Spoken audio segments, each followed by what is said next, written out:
શું સાહેબ જીભના કલર પરથી ખબર પડી શકે શું તકલીફ છે? 100% ખબર પડી શકે, કેમ ના ખબર પડે? જો તમારી જીભ અહીંયા ડિસ્પ્લે ઉપર દેખાય છે એવી સફેદ કલરની હોય તો ખરાબ પાચન દેખાડે છે. ગરમ પાણીમાં ચપટી સૂંઠ નાખીને પીવો એટલે સોલ્યુશન થઈ જાય. જો તમને ડિસ્પ્લે ઉપર દેખાય એવી પીળા રંગની હોય તો વધારે પડતું પિત્ત અથવા તો એસિડિટીની નિશાની છે. 5 તુલસીના પાન લો અને સાથે એક લવિંગ, જેમાં પછી ચાવી જવાનું છે, એટલે એનું સોલ્યુશન આવી જશે. જો તમારી જીભ અહીંયા ડિસ્પ્લે ઉપર દેખાય નિસ્તેજ હોય અથવા તો ફીકી હોય તો એની પાછળનું કારણ છે લોહીની ઓછી ટકાવારી અથવા તો ચક્કર આવતા હોઈ શકે. તો એના સોલ્યુશન સ્વરૂપે તમારે અંજીર અને કાળી સૂકી દ્રાક્ષ છે પલાળી દેવાની અને સવારે નરણા કોઠે પી જવાની, એટલે એનું પણ સોલ્યુશન આવી જશે.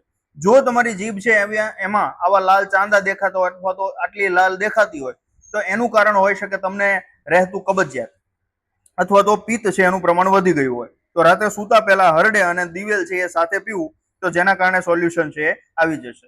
જો તમારી જીભ નીચે ડિસ્પ્લેમાં દેખાય ભૂરા કલરની અથવા તો વાદળી હોય તો એનું કારણ હોઈ શકે લોહીનું ઓછું પરિભ્રમણ અને ચિંતા. એનું સોલ્યુશન અનુલોમ વિલોમ અને સાથે 1 ચમચી હળદર દૂધ સાથે લેવાનું છે, એટલે એનું સોલ્યુશન આવી જશે. અને જો તમને ડિસ્પ્લે ઉપર દેખાય એવી ગુલાબી સરસ મજાની જીભ હોય તો તમને કોઈ જ સમસ્યા કે કોઈ જ પ્રકારનો રોગ નથી. આવી નાની નાની વસ્તુઓ છે આપણી જીભ છે બતાવી જાય છે, અને આયુર્વેદ નાની નાની વસ્તુથી આ રોગો છે એને મટાડી જાય છે. જય જય આયુર્વેદ.